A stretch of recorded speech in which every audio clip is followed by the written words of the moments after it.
And the key for me as an entrepreneur is if I lose 91 times and I win 7 times, the 7 times will offset the 98 at bats. And most people don't see that.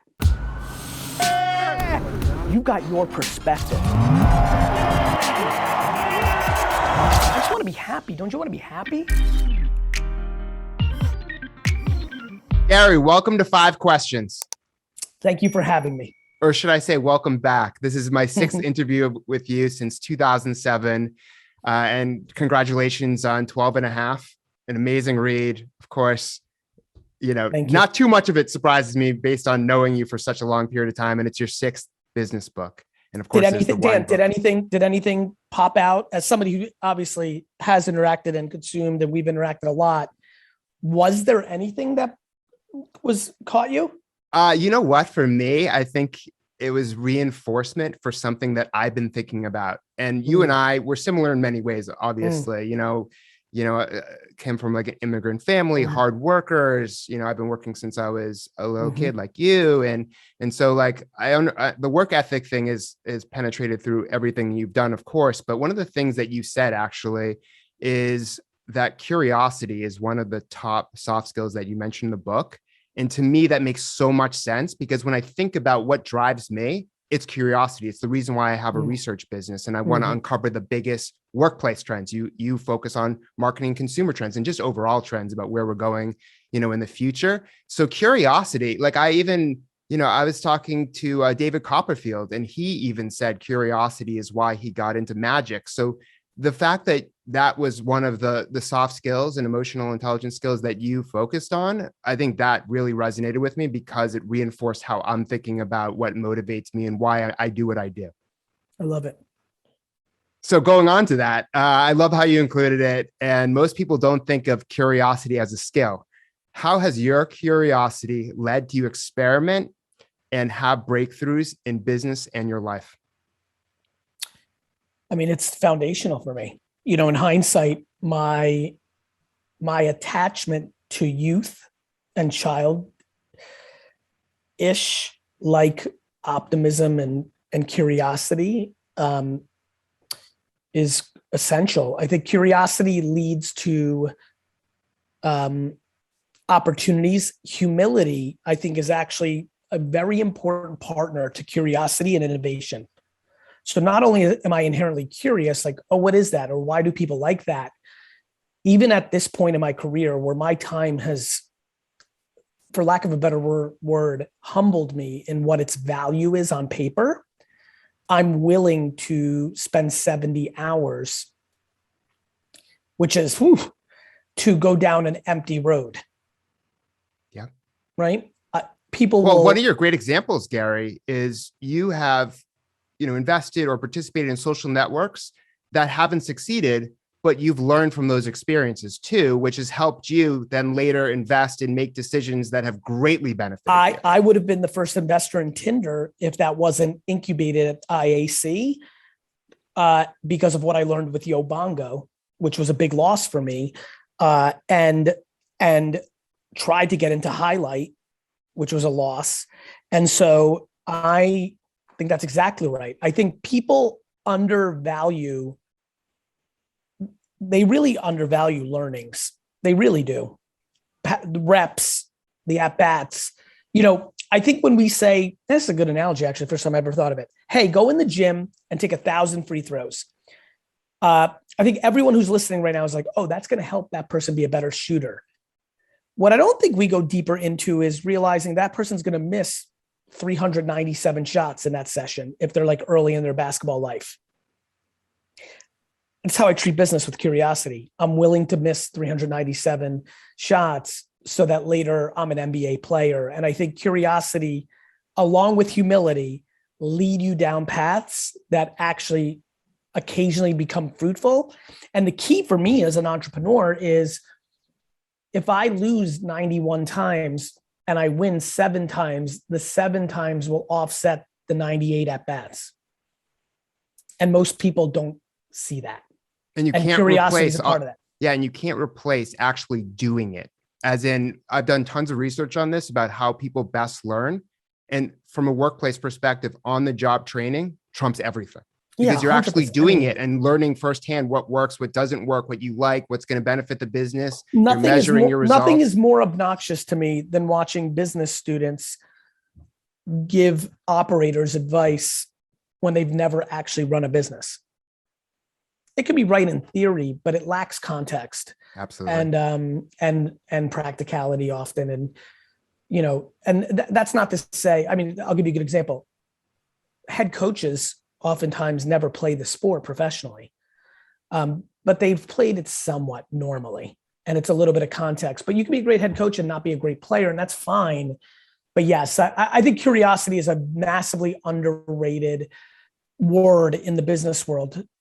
And that's what this book was about. I mean, kindness. When has kindness even been part of the business lexicon ever? Not since I've been around. And to me, and it was way worse before you were around. And me, right? And for me, it's the obvious way to build something meaningful long term. Mm-hmm. People sticking around for the long term leads to continuity. Continuity, a good atmosphere is less political. Thus, people are actually focused and going fast. And so it's interesting stuff. Absolutely. And curiosity is only one of the 12 essential emotional skills that you cover in the book. And the other thing that I thought was interesting is there's a half. So which skill do you feel weakest in, and how are you trying to improve it so you can be more effective in every area of your life? Yeah. So the book is called 12 and a half. And my point in the book is like, these are the 13 traits that I subjectively believe currently, based on my experiences with myself and others, really are foundational for modern business success. The half comes in because I feel like I'm very far along with the 12, and here's my half, and other people have their halves. But my half is, which is a stunner for a lot of people who don't know me well, or more importantly, for almost everybody who's listening who knows me as Garyvee on a podcast or on stage, but doesn't know me as Gary Vaynerchuk, an executive. My great half, my whole career has been candor, which is wild, because the ability to be candorous in interviews or on stage or on television or on podcasts is a strength of mine. You know, I get unlimited, like, hey, Gary, I love your no bullshit approach. I really appreciate you shooting it straight.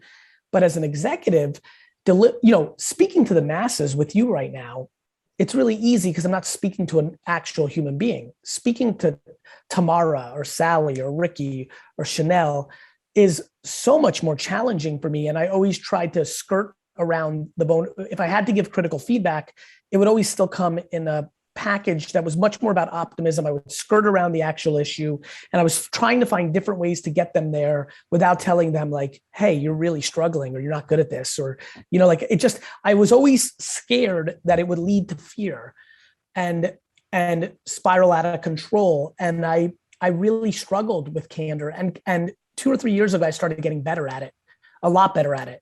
Because my subconscious became my conscious. I'd always known, it was always hanging in there, Dan. Like I always knew, like, man, for somebody who really doesn't care about the money, really, truly, like, meaning, of course, I want some, but like, it's not about that. It's not about this. It's about the process. I love being liked. I like being admired. Why do I even have anybody who's ever worked for me not love me? Oh, wait a minute. It's been this candor thing, right? Dan, you're doing great. Dan, you're doing great. Dan, you can get this. Dan, listen, the way you're working with Johnny, listen, maybe you'll just, and then all of a sudden, Dan, you're fired. By the way, Gary, please. What you said is so important, because you want to be liked. Very few people will admit they want to be liked, but I think at everyone's heart, if they were very honest with themselves, they want to be liked as well. So I adore being How liked. many other people do you know who says, I want to be liked, but they do want to be liked? I love being liked. I also often in interviews say, I don't care what people think. That's actually equally true. I can hold both of those feelings. What I mean by that is, if Johnny Pants 99 says, you suck, Garyvee, it's hard for me to have weight in that. I care a lot more what you think of me, Dan, than Johnny Pants 93, because we've interacted a lot over a decade. I care a hell of a lot more what Alex Raffington, what she thinks of me. She's one of my 3 admins and really knows me more than I care about her opinion of me way more than I care about your opinion of me.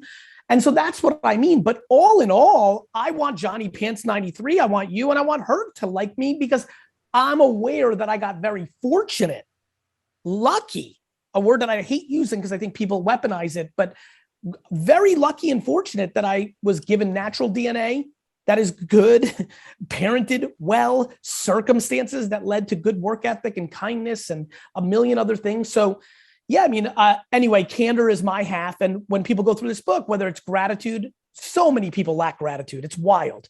Humility is impossible. You know, I come with heavy conviction and confidence, so people don't see this in me, but the way I operate my business, humility is a core foundation of what's going on with me. You know, empathy is well documented at this point in my career. I named my damn winery after it. And you kind of go through it, self-awareness. One of the things that makes it very easy for me to navigate is I understand why somebody wouldn't love me if they just saw a clip on Instagram where I drop the F-bomb 9 times and I go aggressive at something and they're like, who is this guy? Of course, many people with the way they were raised would be turned off by me. That's self-awareness and empathy. That's, you know, so there, I really go into it in this book, but it's also things like tenacity and ambition.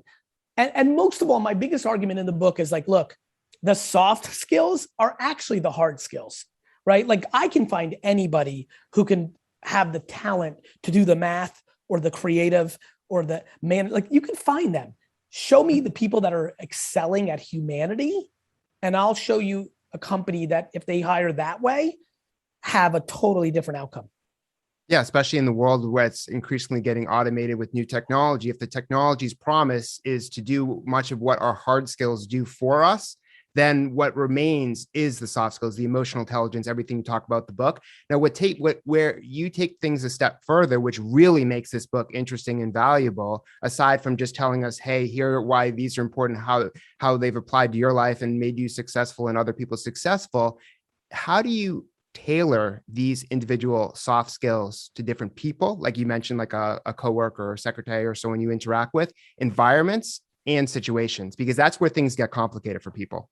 It's the only thing that matters. Like a vanilla strategy without context is always going to lose. I mean, I deploy different tactics on these traits to the same person based on the day of the week. I have a different contextual thought process if it's raining outside versus sunny on how I have to be as a leader.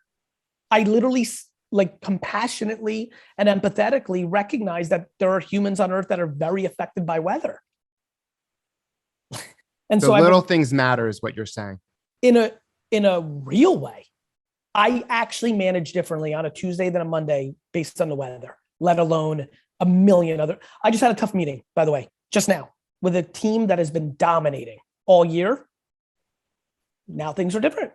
You know, some bad news from the client, and now like I have to be empathetic to that. I can't talk to them today the way I talked to them yesterday.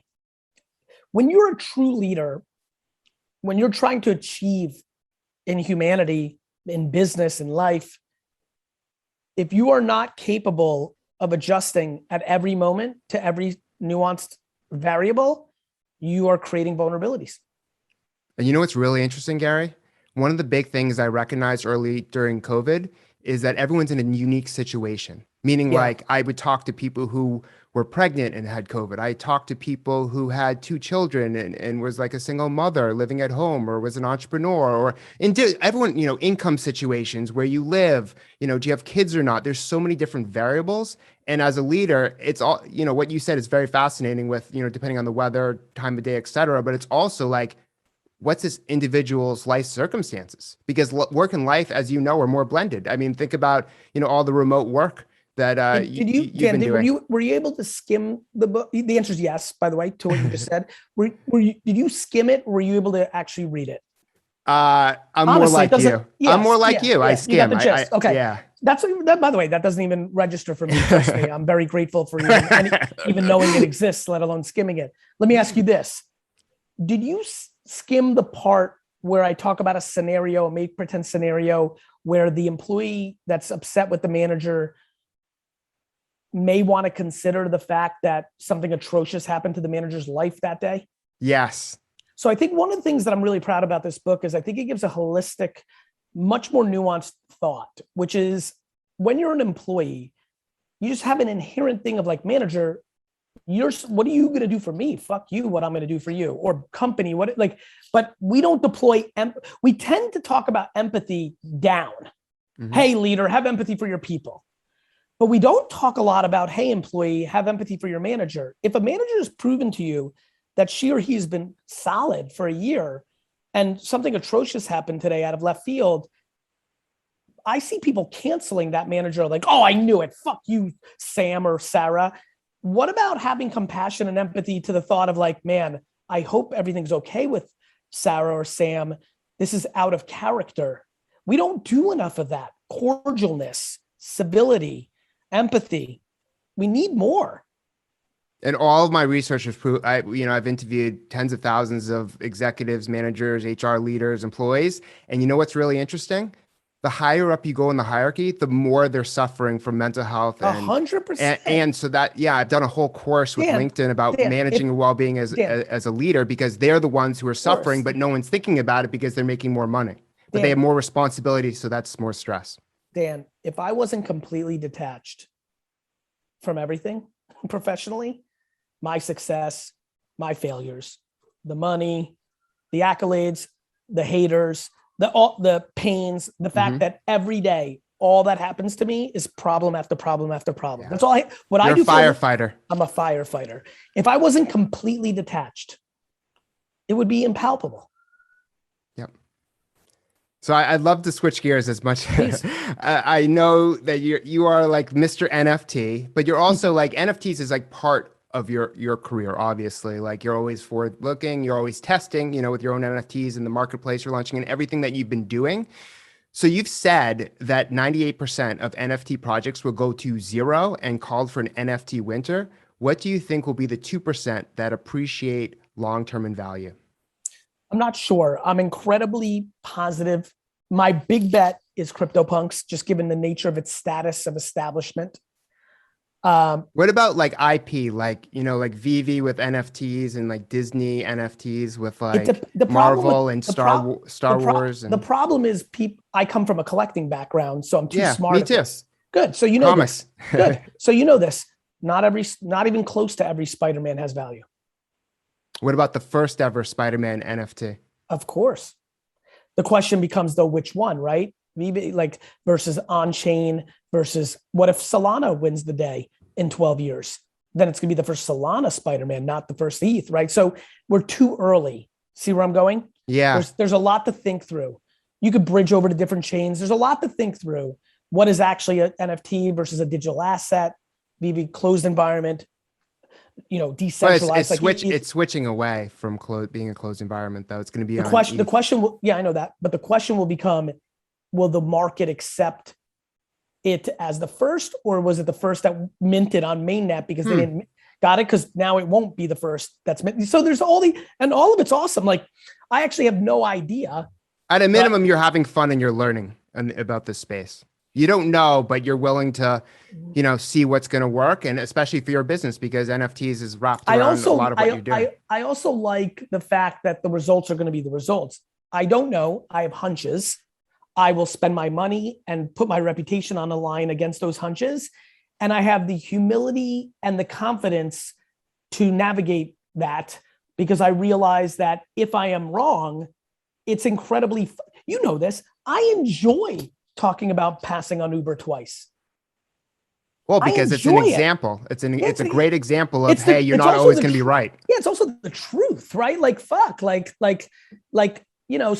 if CryptoPunks disappears in its relevance, and becomes Friendster, right? Then I'm like, okay, I was wrong. I shouldn't have bought that. And that will be just as good learning content for my audience as if I was right. And I think too many people are attached to success.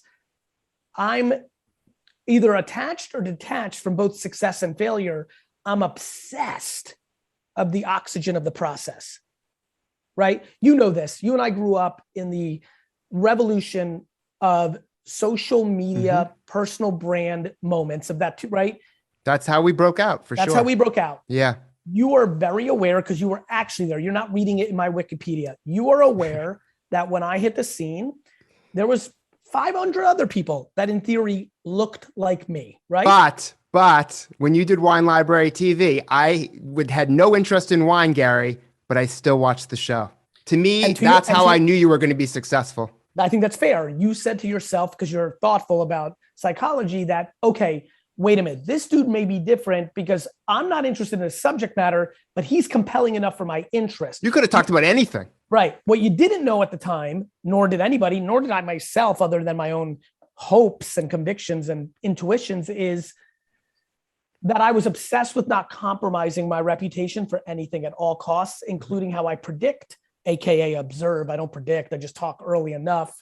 The way I handled myself, I'm not transactional. The way I like to have true relationships. You're smart. You know where I'm at this point. I'm doing this show because of you.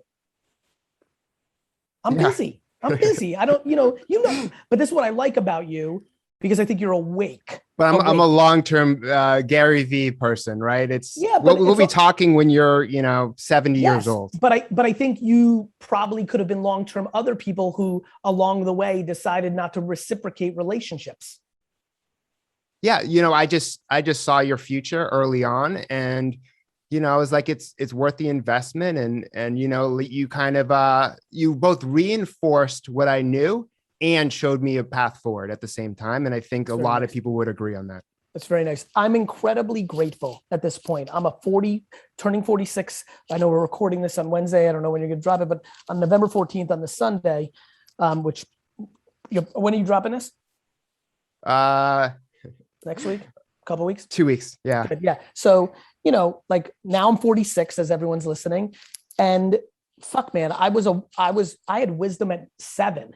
I hung out with 80-year-old Eastern European Jewish begrudging grandpas at the park in Queens, and these 85-year-old smug from the old country and the hard life, they were captivated by me, and I of them. I, to this day, believe that I'm an old soul, that I was born with wisdom and then parented with it and then circumstanced with it.